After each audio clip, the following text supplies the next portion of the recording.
அல்லாஹ்வுடைய அருட்கொடையின் காரணமாக, அருளின் காரணமாகத்தான் நமக்கு தேவையான உணவுகள் இந்த பூமி வெளிப்படுத்துகிறது.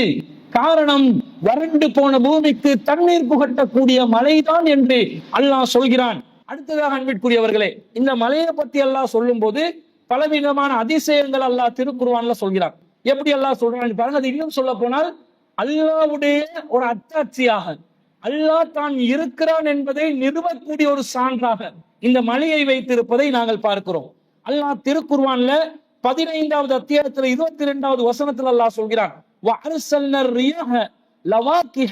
நாம் சூழ் கொண்ட காற்றுகளை அனுப்புகிறோம். அது என்ன செய்கிறது? அப்போது வானிலிருந்து தண்ணீர் இறக்கி அதை உங்களுக்கு நாங்கள் புகட்டுகிறோம். அதை வானில் நீங்கள் சேமித்து வைப்பவர்களாக இல்லை என்று அல்லாஹ் சொல்கிறார். காத்த வீச வச்சுதான் மேகத்தை அல்லாஹ் அசைய வச்சு அதிலிருந்து தண்ணீரை எல்லாம் இறக்குகிறார். காத்தும் தேவையா இல்லையா? இந்த புயல் காத்து, கஜா புயல், குஜா புயல், ஒவ்வொரு பேரை வச்சு புயல் என்று சொல்லி, காற்று என்று சொல்லி நம்மை சேதப்படுத்துகிறது என்று சொல்லி நாம் அதற்கும் திட்டித்து இருக்கிறோமே.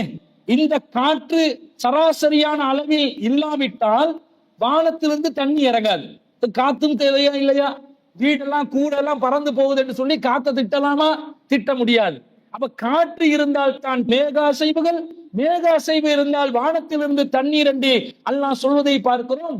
ஆனா வானத்துல எந்த அளவுக்கு என்று சொன்னா, இமயமலையை விட பெரிய உயரத்தில், கிட்டத்தட்ட 9 கிலோமீட்டரை விட உயரத்துல மேகங்கள் தண்ணீரால் அப்படியே சூழ்ந்து கொண்ட நிலையில் ஒரு மலை தண்ணீர்களை சுமந்த ஒரு புகையாக, மேகமாக வானத்திலே மிக விசாலமாக இருக்கிறது.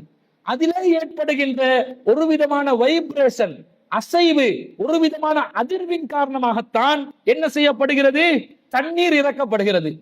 கீழே கடல்களில் இருக்கக்கூடிய தண்ணீர் எவ்வளவு பெரிய அளவுல தண்ணி இருந்தாலும் பயன்படுத்தக்கூடிய சூழ்நிலையில் இல்லை. அப்ப கடல்ல இருக்கிற தண்ணீர் நீராவியாக, நீரோடைகளில் இருக்கக்கூடிய தண்ணீர் நீராவியாக, கங்கைகளில், நதிகளில், ஆறுகளில் இருக்கக்கூடிய தண்ணீர்கள் நீராவியாக சூரியன் மூலமாக மேகங்களில் இழுக்கப்பட்டு செல்லும் பொழுது பூமி என்ன சொல்லுது? அப்படி நீங்க மேகம் அளவுக்கு, மலை அளவுக்கு உயர்ந்து போயிட்டு வானத்துல நீங்க தண்ணீர் மலையை கட்டி கொண்டிருந்தால் சரி வருமா? நம்மிடமிருந்து எடுத்து சென்ற தண்ணீரை மீண்டும் இறக்க வேண்டும் என்று பூமி அதை ஈர்த்து எடுக்கிறது. அதற்கு காற்றை எல்லாம் பயன்படுத்துகிறான். காற்று வீசுகிறது, மேகம் அசைகிறது.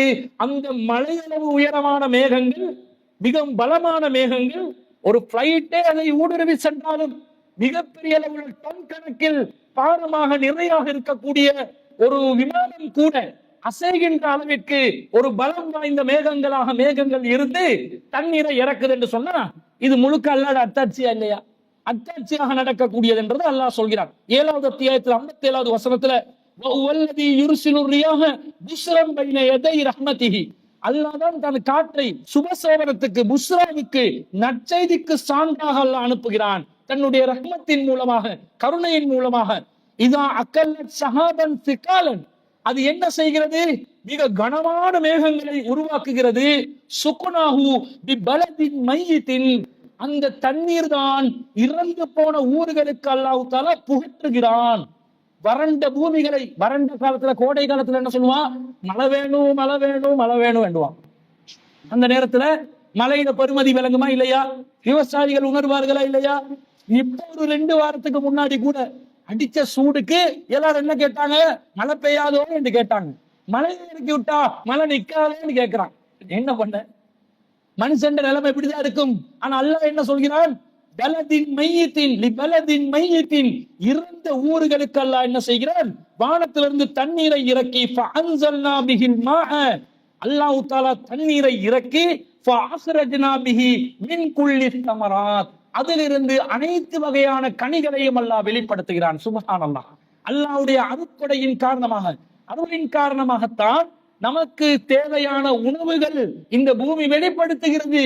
காரணம், வறண்டு போன பூமிக்கு தண்ணீர் புகட்டக்கூடிய மழைதான் என்று அல்லாஹ் சொல்கிறான். சொல்லிவிட்டு இன்னொரு செய்தி அல்லாஹ் சொல்றான், கதாலிக நுஹ்ரிஜுல் மௌத்தா, இப்படித்தான் மரணித்தவர்களையும் நாங்கள் உயிர்ப்பிப்போம் என்கிறான்.